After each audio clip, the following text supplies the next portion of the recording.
There is only one thing on this earth more powerful than evil, and that's us. Hi, I'm Nicholas Brendan, and you're listening to the Buffy Back Issue Bin. Welcome to the Buffy Back Issue Bin, the show where we go through all the Buffy and Angel comics that are canon chronologically, and Spike. I'm Zach. And I'm Emily. And we are here to talk about the final IDW comic in continuity, except for all those ones that came afterwards, but we're not going to count those. Nope. So this one is called Spike Stranger Things. Long before that Netflix show. Yes. And someone it's knows IDW money. Yeah? Is it Netflix? Could be me. Oh, could be. One never knows. I pay them on about a weekly basis, so they're fine. Yeah, they're fine. But this picks up pretty much exactly where we left off in the other one. So that's kind of nice. Should we have a moment of silence for the IDW books that we'll never go back to again? Well, probably not before we do. And they're not totally dead to us yet. They basically are to the Dark Horse series. Yeah. In a big bad way. But let's dive in. Let's dive into this final IDW episode. But our story opens up in Viva Las Vegas. Appropriately at Housa Burnin' Love. Love shouldn't be burning. Yeah, well, whatever. Probably a fair amount of love that you get out of Vegas might be burning. Yeah, maybe. After the fact. And obviously an Elvis impersonator is our officiant at this lovely chapel. Where Spike and Drew are getting married. It only took 100 years, but those kids, they finally worked it out. Except that the first words that we hear Spike say are, "Ignore her, we're not getting married." Where did Drusilla get a veil? I don't know, maybe she made one. Is it maybe they just have them at the chapel? I bet so. She also got a bouquet somehow. Maybe also, we assume these are real flowers. But Spike goes up to our lovely Elvis impersonator and says, "Hey, I know you know some magical jib-jab." I don't know. Not a word. Not a thing. No, jib-jab was totally a thing. With the little elves, and you put the people's faces in it. You put your friends' faces in it, and they do a little jig. We should do it with Spike and Drew. Do you remember that? Yes, it's still a thing. Is it? I think so. Fun new thing I'm doing during my prep period tomorrow. Okay. Did you know that Sporkle is also still a thing? The hell's a Sporkle? Do you really not know Sporkle? No idea. It was like that online thing where people just made up quizzes and you could quiz yourself. So it'd be like, name all 50 states in under 5 minutes, and you'd have to type them in as fast as you could. Or it would be like, can you name all of the Harry Potter professors' first names? I'm sure there were a million for Buffy. I'm sure there were a million for everything. What? No, I did really well at that one. This sounds like Minerva McGonagall and... It sounds like dumb BuzzFeed. And BuzzFeed No, is dumb. But Sporkle is just quizzes. It's just like, can you name these things? Can you do these things? How many do you remember? You know what I remember? The references that Spike's about to make. Okay, anyway. So Spike because we're 2 pages in. We're derailed immediately. Oh, we usually are. So Spike goes to the Elvis impersonator. He's like, do your mystical jib-jab, as one does. As one does. He says, I need to get a message out. We see Spike as a tiny little blue light. A hologram, if you will. And I might. I very well might. Well, there you go. But we see a tiny blue Spike projected in front of some kind of redhead. Yep. And he says, help me, Will Rosenberg. You're my only hope. It's pretty cute. Spike does like the occasional pop culture reference. He basically says, look, everyone on Team Mopey's been tagged. We gotta solve a problem in Vegas. Don't tell Buffy. Yep. By the by, I'm alive. How you doing? I know the last time you saw me, I was going up in a pillar of flames, but here I am. I'm cool. Yeah. And it's pretty funny because this whole time Spike's like, we're kind of in a really bad spot. So if you could help, that'd be great. But if Buffy needs help, just ignore everything about this and just go help Buffy. And also, if your eyes are solid black, I didn't send this. Exactly. So Spike goes off to a bar, gonna wait, hopefully for a witch, and he's about to be attacked by demons. Oh no!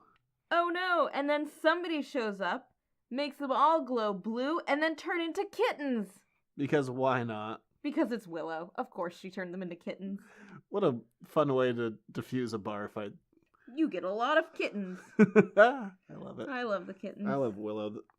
I wish we got to see more Willow. So I guess the way this worked is that I mentioned in the last episode, originally there was going to be like a whole like season of Spike, but that kind of had to be cut short due to Joss wanting his toys back and just to be all under the Dark Horse roof. And apparently if he owns the characters, he can kind of stick him wherever he feels like. Yeah.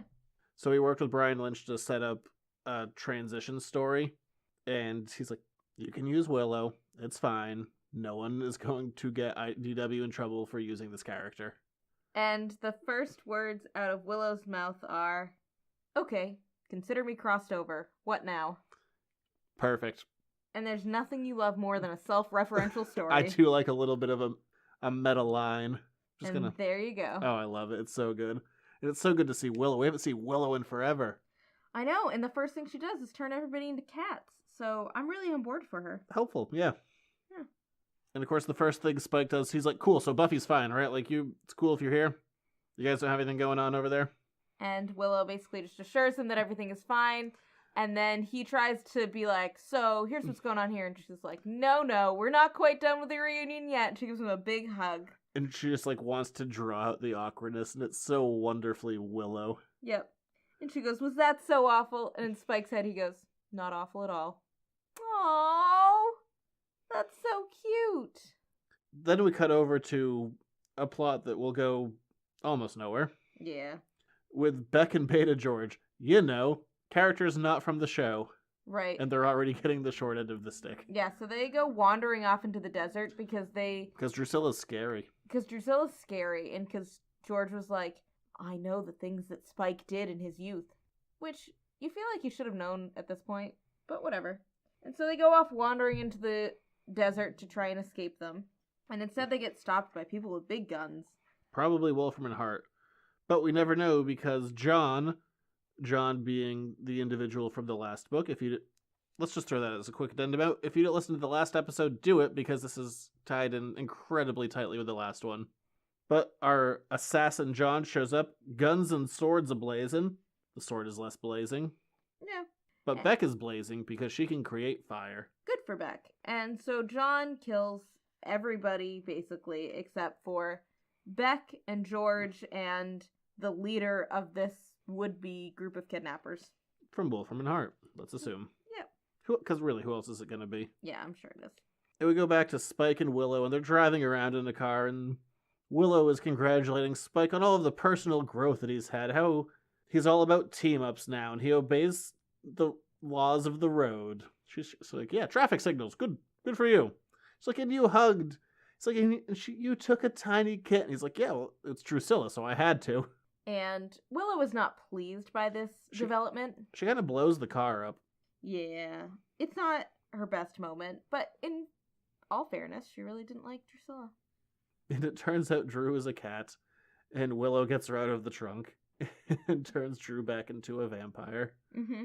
And Drusilla's first words were, that was wonderful, Spike. For a moment, I was my own Miss Edith. I do like Drew. Drew's my favorite. And then she immediately tries to kill Willow. Well, yeah, as one does. As Drew does. Yeah. And all that Spike can say for her is, she hasn't murdered anyone since I found her. And Willow's response is basically like, yeah, we're not doing this. She gonna die. She gonna die good. Yeah. That's actually verbatim. I was reading the script. Spoiler alert, he was not. But Spike just throws out, he's like, hey, aren't we all about second chances? Angel, Andrew, Faith, me, you. Yeah, she was kind of a biggie. So are the rest of them, except for Andrew. Andrew killed his friend. The first had him kind of sort of do it, not really. Andrew killed his friend. Jonathan. No, it's not his name. No one knows what we're talking about. His name is Doyle from Gilmore Girls. Mm. He's Paris's boyfriend. We have a different Doyle in this universe, so we never mention him. Willow signs off and it says, all right, but keep her on a tight leash. Spike looks at Drew and goes, tight leash is a figure of speech. And Drew's a little sad. Drew is. She says, oh, I liked Willow for a moment. And so we find out that our BFF John has taken his 3 captives, brought them to some basement and chained them to a wall. Then he stabs the one that we don't care about at all, the Wolfram and Hart guy. We knew his name so well. And he will be missed. He calls on Beta George to summon Spike to their lair. Yeah, he's like, telepathically communicate with Spike or I'm gonna gut you like a fish. And we find out a little bit of his backstory. No, easy does it. No one used that pun. Why did no one ever use that pun in all these IDW books? Because it's a little too on the nose. Oh even my from God. You. Clearly not, because I'm disappointed. Well, I feel like if you read it, you'd make that same noise that Kirby just made. Rawr. You let me down, Lynch. Anyway, so we find out a little bit more about John, and we find out that he is basically just a psychopath, and he all his life has enjoyed killing people, and the closer they are to him, the better it was, but then he kind of ran out of people to kill, and he ran afoul of Wolfram and Hart. Yeah, he says he killed someone he wasn't supposed to, kind of like Angel. Yep. But they did the opposite. Yeah, so they... Instead of giving him his soul, they took his soul. Yeah, because instead of his soul making him feel bad about all this killing, it was his soul that gave him a certain amount of excitement from the killing. Because John's a jerk. Yes, he is. So we go back to our good buddy Jeremy, who's been possessed by a Wolfram and Hart demon, and Willow asks for a dead body, and Spike finds some roadkill snake.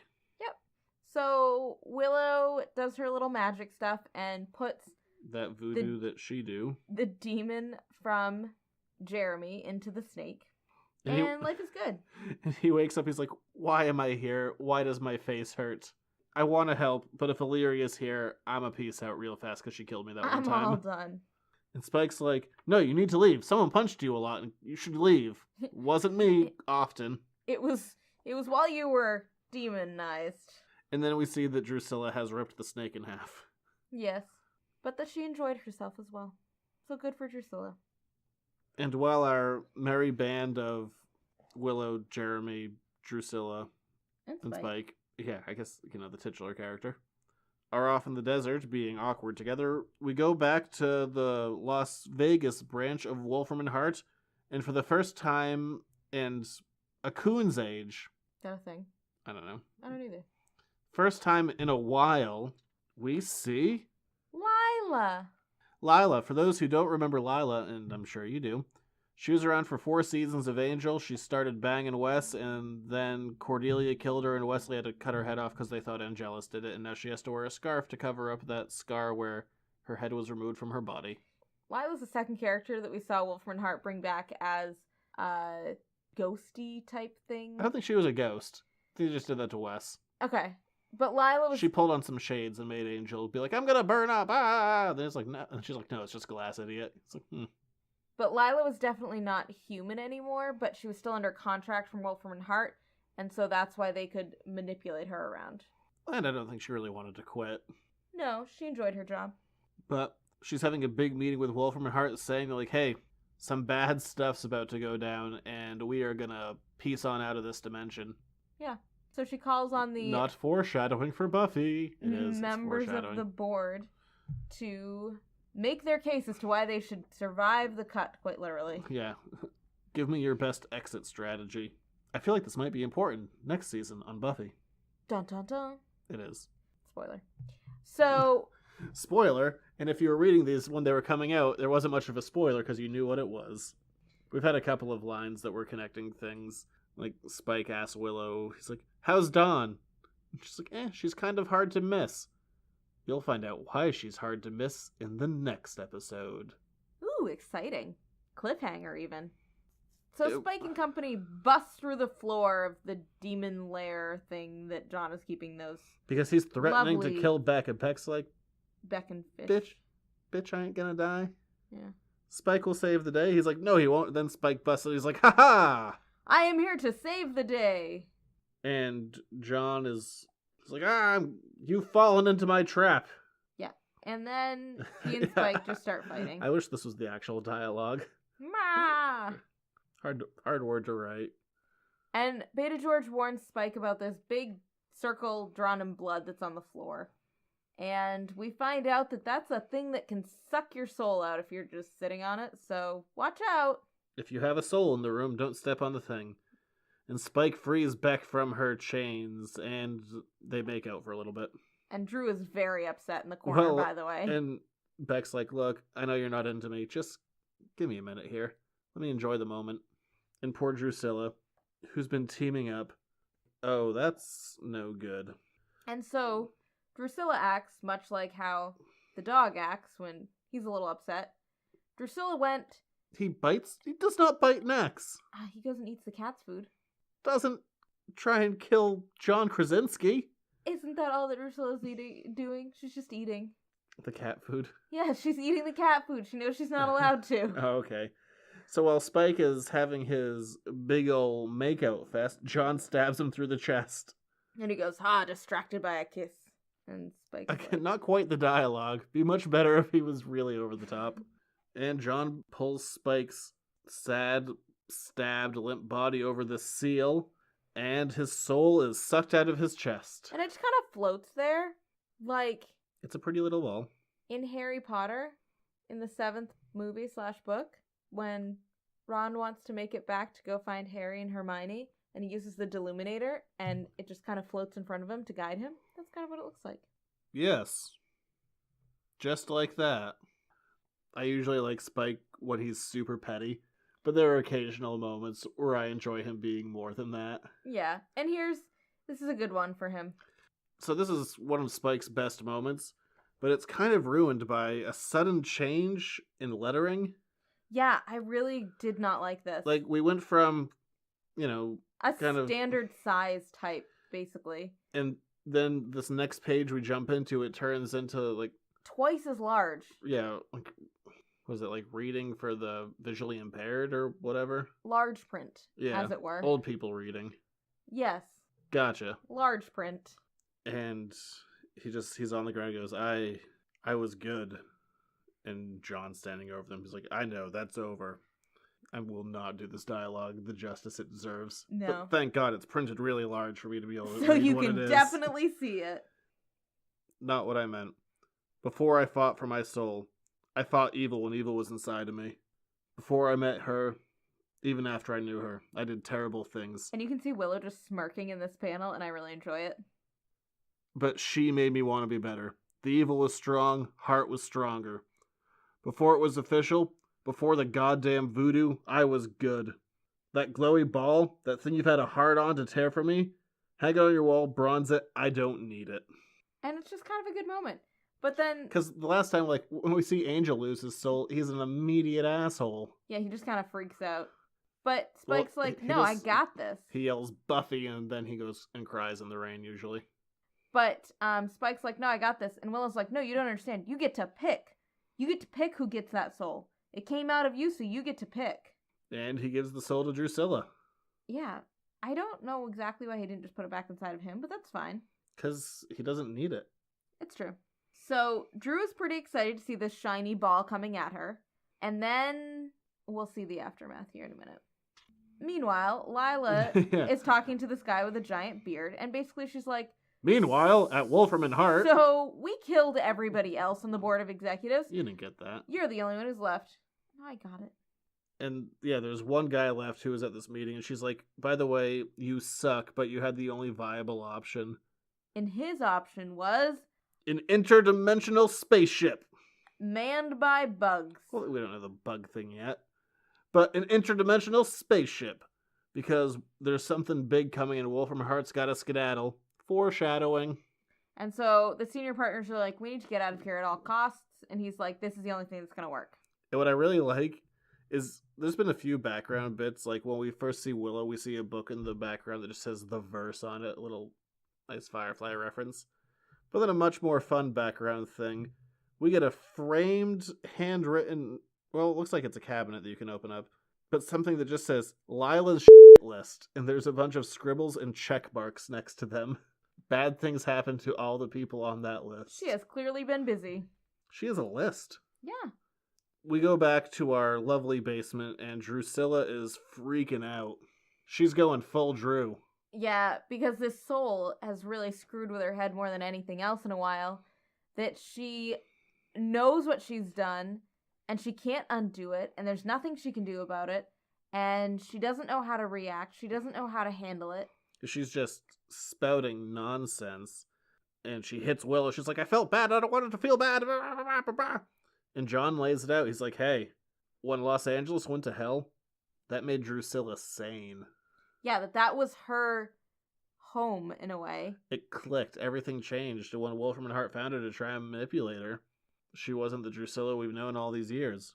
And so they drugged her. We found out that Wolfram and Hart had drugged her to make her appear her normal, kind of loopy Drusilla self. So here is, we're not going to get to this for a good long while, so I'm going to say it now, because I don't know how many episodes away we are from me getting to bring it up again. We deal with Drusilla being sane. Wow, what a fun original plot point. You know it's not fun and original? When you do it again? Yeah, when literally the next time she shows up, look at Drusilla's sane! I'm like, God damn it. Can we have something closer to continuity here? Nah. Like, this has been done. Not that it's done poorly the next time, but it really doesn't have the same impact. I'm like, yeah, we did that. Cool. Alright, ignoring IDW. Yeah, pretty much. And John just says to Spike that you've destroyed Drusilla all over again, much like what Angel did. Mm-hmm. Which doesn't make Spike terribly happy. So Spike just beats him up a bunch. Yeah, it seems like a good option for him. And he has a very similar speech after he had the first trigger removed in season 7 of Buffy. He apologizes to Robin for everything he did. And Jesse's like, it doesn't matter. I'm also going to kill you now. Yeah. But he has a very similar speech. He just beats the hell out of John. He goes, I'm sorry she's broken. I'm sorry for what we did all those years. I'm sorry it took so long to fight my way back. I'm sorry they made you think we're connected. I'm sorry Wolfram and Hart teamed you up to get under my skin. I'm sorry, but I can't take it back. And he lays John out. And then with the mantra, really, humanity should have. It happened. Let's all agree to stop whining about it. That really is kind of your life motto. I thought mine was shut up. You have a couple. Isn't that basically the same thing? Basically, but wordier. It sounds better than shut up. Yeah, it does. Shut up actually sounds kind of whiny, ironically. Huh. I've been living a lie. A hypocritical lie. And Willow's basically like, Jeremy, you've done well. Drew, it'll never be the same, but This too shall pass. I'll help you in any way that I can. And she's like, cool. Make the pain go away. And Willow can't. And so John gets up and Spike's like, God damn it. And they have to fight again. And we see in the background that Wolfram and Hart is making their move over Las Vegas and that John was the distraction he was always meant to be. Yep, and so there's a giant cloud with some lightning going down straight to Las Vegas, which is never a good sign. And so Spike is like, fine, enough, this is super annoying. And he has to remind himself that he can't punch John too hard because he's just a human. So Drusilla punches him through the chest, out the back, and murders him super, super dead. But she's smiling the whole time. And she's like, stop it! Stop hurting people! And just impales him with her fist. Yep. That'll do it. It would do it, yeah. It's fine, no one really liked John. And John says that he felt it. Here. And he touches his heart. Or what should have been his heart, because it's not really there anymore. And then he dies. And at that, Spike takes Drusilla back onto this blood seal and Has a real Heisenberg moment. Removes the soul from her. He just goes over... This is his Heisenberg moment. Yeah, I didn't really like that show, so I kind of tried to block it out. Say my name. Tried to block that out, too. But then Instead, what I she says... stick with the... Was it the TLC song? Say my name, say my name. Is it TLC? I don't know. No one was around you. Say, baby, I love you. Now I don't know the words. Say my name, say my name. Oh, You're Heisenberg. that was charming. Goddamn right. All works. Boom. That's also the song that I thought of every time that line came up on that. It only happened once. I just like You that just scene. said it a lot, maybe, then. That makes more sense. So in my head, I ruined it. I just heard singing. It was better. But Spike goes to Willow. He's like, all right, cool. Wolfram and Hart's making their move. I got this, yo. And Willow's like, sounds good. I'm gonna head back to Buffy.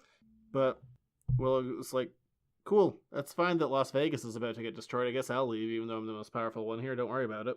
Yeah, that's kind of an odd moment. But she's like, I can't have this crossover getting in the way of continuity, so I'm a peace out. Yeah. And she just says, hey. OPS. Buffy actually knows that you're alive. She asked around a lot, kicked in many doors, said she had to make sure. So don't worry, I'll tell her you were a great leader, a true champion. I'll paint quite the picture. And they hug and say goodbye, and Spike's like, nah, never mind. Yeah, it's pretty sweet. Which also, this really works, because when Spike shows up, like, Buffy is just like, hey, how's it going? All right, let's do this thing. Like, acknowledge him. Yeah, Yeah. The last time you saw him, you were holding hands and your hands were on fire, and that was probably a step too far, but whatever. But, you know... And she was like, I love you, and he had his Han Solo moment. He's like, no, you don't, but thanks for saying it. But... And then he burned to death. It's probably that she's just a little miffed. That he was not like, hey, I'm alive, P.S. I would be. Yeah, I guess. But he basically opens with a dick joke, so we're good there. Again with the miffed. I'm with Buffy on that one. But she does, like, shut up, idiot. Yes, sounds good. So Spike Willow takes Drusilla to parts unknown. We'll find out pretty soon. Yeah. So Spike runs back to Vegas where a spaceship shows up, an interdimensional spaceship. It's gonna be great. And we get to our last issue, the final issue of all the IDW stuff, and for a very fitting end, it's a Spike book where we started, and Franco Uru is back on art for this last issue. He bookended this whole series. Yeah, and it looks really good. It's good. It feels very, very fitting to have him back. And like I said, unfortunately, he would pass away a couple of years later. Him and Brian Lynch would get to do another book together. They did a Ninja Turtles one-shot. It's not the last thing they did, but kind of the last thing that they do together on the thing that kind of started their creative collaboration that lasted years. Yeah, and it looks really good. Like it's a good. Oh, It's a good thing to end on. He knows his stuff, so it's a little bit sad to see. And I like there's an immediate callback to Spike's very first episode on Buffy. Led a long life, I've seen a lot. Black Plague, front row seat. Woodstock, demonic puppet show, an entire city gone to hell. Yes, yes, and yes. But that Woodstock thing, that's right out of Spike's first appearance. Oh, it is? Yeah, he goes and he mocks a vampire. He's like, this will be bigger than the crucifixion. I should know. I was there. And he just, like, Spike's second bit of dialogue. He's like, you weren't at the crucifixion. If everyone who said they were at the crucifixion was, it would have been like Woodstock. I was actually at Woodstock. Fed on a flower child. Spent the next hour washing my hands. I might be How many times have you seen that episode? I might be a couple of words off, but I'm pretty damn close. Yeah, you usually are. And they roll up to the spaceship, and we get some interdimensional bug aliens, and they are my favorite. They're not mine. Do you want to be the Bug King? You can be the Bug King. Ugh. Denizens of this domain, explain yourselves. Why have you violently summoned us here? You read that so flat. Well, they're not my favorite. They're actually probably my least favorite in this whole thing. I don't know. There's something about, like... Or there's this whole curveball right at the very end. Yeah, that I'm just not up for, and it... Look, Spike needed a spaceship. Yeah, I didn't need him to have a spaceship. I was better when he was on Earth. And then and I like the bugs just because they are foul-mouthed little fellows. There's a moment of silence, and this other bug comes running up. Did you hear my king, f***s? We want answers, or there will be bloodshed. Just so we're clear, the cursing is all nicely asterisked out. Well, except... And in my head, it took me so long to figure out what they were saying. Which is ironic. This one bug curses a lot, and all he says is f***s. Yeah, but it took me a really long time to figure that out. So pages. So it's F#*% ers. Yeah. Couldn't figure out f***s. No. Who are you married to? I don't know. The bug. Somebody who never curses. Basically the bug. And so the bugs are really upset, and Wolfram and Hart They don't know why they're up. there. The cops show up, and Wolfram and Hart show up, and they're threatening, and Spike grabs, like, this electric spear from one of them, and the bug freaks like, Sire, one of the f***ers attacks! And Spike calls him a baby. He's like, you are the baby! You are the larva! And... I love the bugs. I know you do. I have no time for the bugs. I was gonna say, I just want a book all about the bugs, but that's coming up. Oh. So, basically, everybody just starts attacking, and no one's really quite sure who's on what side. Wolfram and Hart is trying to get onto the ship. The bugs are trying to keep everybody off the ship. The Spike cops is just trying to figure out helping. what's happening. And then we do get what I think is this book's biggest misstep, and I actively dislike it. Yeah. We see a senior partner. I don't really like that either. The senior partners have been unseen forces in another dimension for 5 seasons of a television show, going through all of After the Fall, all of everything. We have never seen a senior partner. And we finally do, and It's the most It's fine. anticlimactic reveal. It's just a big guy. Like, everybody else in this series has gotten a full splash page of reveal to the world, and the senior partners just get this, like, dark blob that's in a lower panel on a page. Yeah, it's just a big demon-looking dude. I know. I really wanted it to be humanoid. If we're gonna have a senior partner, I thought it would be more impressive to have it be humanoid. So this came out in 2011. So this was literally like 12 years of build-up, and it's just a pretty big demon. Yeah. Should have left that out. Yeah, because it's just not necessary for the story. Like, the whole thing could have still worked with... Just trying to get the ship. Yeah, just trying to get the ship, and the senior partner's just lurking right out of panel. Like, it could have worked. There's an episode of Ash vs. Evil Dead where for years and years you had, like, the Evil Dead movies and Army of Darkness where there was always just... whatever the evil was a POV camera. And there's this one shot in the first season that shows you what it is. I'm just like, oh, shouldn't have done that. But the king is dying. The king bug. Yep. And the king the bug queen bee confesses that he's not actually their king at all, that he just happened to be the most high-ranking officer on the ship because their world is dying. And the other bug that we've seen goes up to him and he whispers his dying words, and he looks at Spike and just says, he said, we should listen to you to get us through this, even though you're a newbie and a He didn't say that last part. I don't like it when the bugs speak like you. If I had last words, I would say the last part. I know you would. And Spike's like, alright, King coming through, let's do this. Should have said that. Better line. Didn't say that. There's enough cursing anyway. We don't need to add to it. And we see on the bridge of the ship there is a guy who, one more nice little Firefly reference, he's being Wash. It's the Bridge of Serenity. Yeah. He's flipping the 3 switches that Wash always flips, and there are dinosaurs, toy dinosaurs, on the dash. Yeah, it's really sweet. But Wolfram and Hart attacks, and all the bugs start dying, but the bugs are attacking, and Spike's attacking, and Beck's attacking, and it's chaos! And one of the senior partners rolls up, and he turns into kind of blue fire. And he's like, Spike, I'm here, and I'm a wasted reveal. Yep. And he zaps Beck, which Spike takes very poorly. And to deal with this potential loss, Spike dual wields machine guns and shoots the senior partner down. Again, so anticlimactic. Like, look out, we took him down with a gun. Yeah. Woo! And he's like, Beck, you're not gonna die, I'm gonna save you. And the senior partner runs away. He's like, get me away from him. Like, this is it? Yeah. 12 years? Yeah, it's not 12 years of build-up, and it's just this whiny guy with a flaming blue head? Yeah, I don't really like anything about what's happening on the ship. And they get away in the ship, but Spike gets away in the escape pod, which is also fairly substantially sized. Yep, so the senior partners are on the real ship. Or at least one senior partner has. Yep, Spike and his cohort are on the escape pod along with some bugs, and they take a quick detour to... Mosaic. Yes, also known as Mosaic. Where they bring back Beck, and Jeremy is there, and George is there.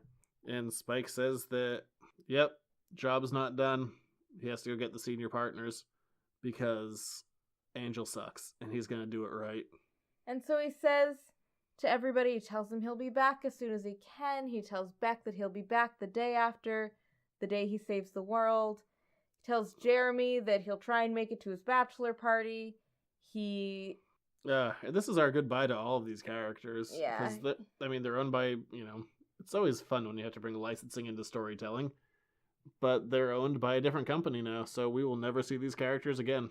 And we've seen them for years now. He talks to Beta George, and he's like, And George is the don't best. Don't tell anyone. Let's all just appreciate Beta George for being the best character. At least for, original characters, George is the best. Yeah. He goes up to George and goes, George? William? And then Spike's in her monologue and goes, he knows. What's with the look? It's my only one. Nothing. I'm fine. Because George is a fish and cannon moats. Yep. And we see that Spike's in her monologue. Not sure if he knows because he can read minds, or because we're mates and he senses something's off, but he knows. And he doesn't try and stop me. And then this is the saddest one. He says goodbye to Drew. Yeah, because I guess Willow brought Drew to Mosaic. For some help. And he's just like, hey, they're decent folk. Don't eat them. Pretty much. And Drew's there with all of her dolls. And Spike goes back to the bug spaceship, throws some bluster in. He's like, all right, we're going to go kill some senior partners. You know those immortal beings? Let's take them down. And they're like, well, they could really be anywhere in any dimension at any time. And Spike's like, it's a good thing I'm immortal. And they're like, we're not. The Wolfram and Hart foot soldier fuckers are in lockdown. I volunteer for stockade duty if I could also torture them for information. And Spike, we end everything, starting with some lovely internal monologue. Bottom line, the only thing any one of us is in charge of is ourselves. And he says that he's immortal. The bug goes, I'm not. And he goes, great to know. This is going to sound so good coming out of an American. Bloody great to know. And to end everything, we end with the same line that Angel ended the series with, because they're besties. They are. Let's get to work. Yep. And so, thus ends the IDW Angel / Spike Yeah, series. basically like half Spike. Yeah. Half the books we've talked about are Spike books. It was a good run, but now we'll move on to Dark Horse. Life will be good. Everybody will eventually come back together, except for the IDW characters. The bugs will be back. Boo! They're less cursy when we see them next. Dark Horse seems to have stricter codes about asterisk cursing. Anyway, where can you find us? All right, fine. Let's see you do the plugs. Oh, I always have to do the plugs. I know. We are at Editor's Note Comics in Hollowell, Maine. We're also at editorsnotecomics.com and on Facebook, Twitter, and Instagram at Editor's Note Comics. And that's about it, right? Every show is up a week early on our Patreon, and we'll throw $1 our way. It's only $1 per month. You could also hear my other show, the Editor's Note Comics Podcast, a weekly news and topical show where I talk to some other guy on this couch. Hey, Jared. It's not listening. I know he's not. The show is also over on YouTube for iTunes. If you could, please rate, review, subscribe. Every little bit does help more than you imagine it probably would. But we will be back next week for finally on the Buffy Back Issue bin. We're going to talk about Buffy. Weird. We'll see you then.